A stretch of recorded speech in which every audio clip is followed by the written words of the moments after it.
both out there. That's why my husband and I created this foundation to help those other foundations that specialize in autism and special needs, so that way the family could help. But you have even said that people are our greatest resource. They are, because we can't do everything by ourselves. So we need a village. I consider myself a conductor. Oh, I like that.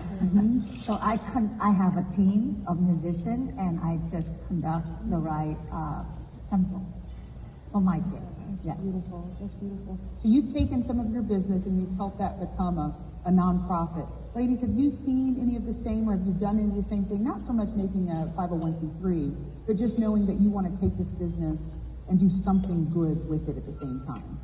We have. So, when I started Her Texas, it was because of some challenges I had as a CEO. I've been a CEO many, many times, but I started realizing I had all these challenges and I didn't really rely on the network of women around me. And so we've built this community of female founders, but the goal is we really focus on advancement. And I tell a lot of the women in our community that empowerment's really good.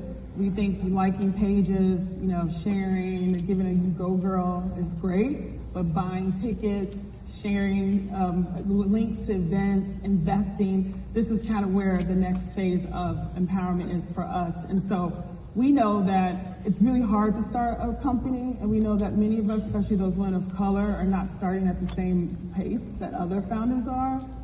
And even when we look at our male counterparts, the access to resources, and even just how our businesses are the perception of them when we go pitch and ask for funding. And so we've created a fund, the Her Texas Fund for Texas Women. And basically what it is it's fueled by all of our members. So we've got a social community of 20,000. We just rolled out our membership, but it's a theory of for us, by us. So we can ask for grants, we can apply for grants, but we also must put in and invest in the grants too. And so it's this idea that every woman can be an investor. I have my niece who's 7, very spicy, sassy 7, which I'm encouraging. And I asked her about investing in, so she gave me $5. If she doesn't ask me about that investment every time I talk to her, and I want her to be this way too, but I started thinking, what if we got our young girls to start thinking about investing in other women's businesses, right? And $5 may not sound like a lot, but a million of us putting in $5 is a game changer. So it's this idea of investing where you are, and us really creating this platform so it makes it easy, whether you're an admin, you're on your 8th company, or you're thinking about starting one. It's our responsibility to start investing in other women. And I think it's just a culture that we have to start. Absolutely. When you talk about success for you three, Dr. Percival, one of the things that I love that you talk about is there's a lot of self-reflection that comes in there.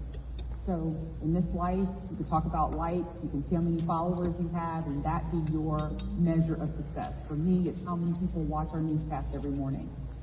But there are many people out there who get real scared when you have to look in the mirror and say, okay, well, these are the things that I did not do, and this is the reason why this did not go the way it was supposed to. That's hard. I think we look at success based on how much money we make or the likes. And I think the goal really has to be something very different. I have never been to a funeral where people talk about how much somebody made or the number of likes they've had. They talk about how people made them feel. And so we need to think more in terms of legacy. How is it that we are making people feel, and how are we making people better? So if our businesses are not creating spaces for other people, if we're not thinking about succession, my fear is I see so many people that are doing amazing work, but when they leave the planet, their stuff is going to die with them because they have not taken the time to invest and mentor others. So it is really about the legacy that we create.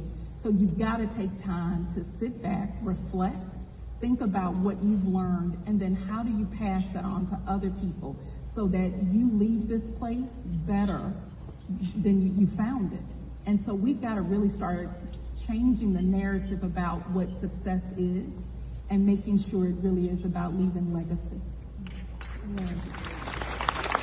You ladies have talked about how you've poured yourselves into your business as well into your community, but how do you pour into yourselves? I mean, even on an airplane, they tell you to put on your oxygen mask before you can put it on for somebody else. So I find that when you're in this race called life, you know, the whole day goes by and you think, I haven't even taken a sip of water. How many of you have gotten home and you haven't gone to the bathroom in 9 hours? Don't even try to story me today, as my mom would say. When you're over 50, that changes.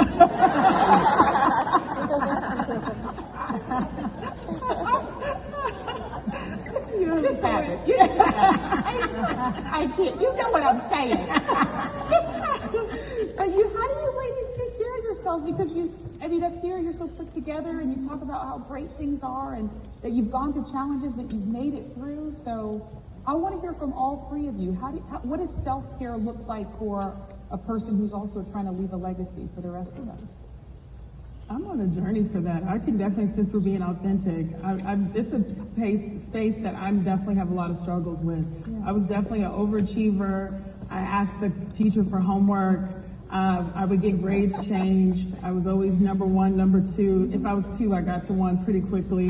Like, it's been this vein for a long time, and so I didn't even know what self-care is. Even when I would go on a girls trip, it took me by day 3. I was just now relaxing, although I've driven like my girlfriend's absolutely nuts. So I will tell you that I don't have it figured out. I think it's something that I lean on the women in my community for.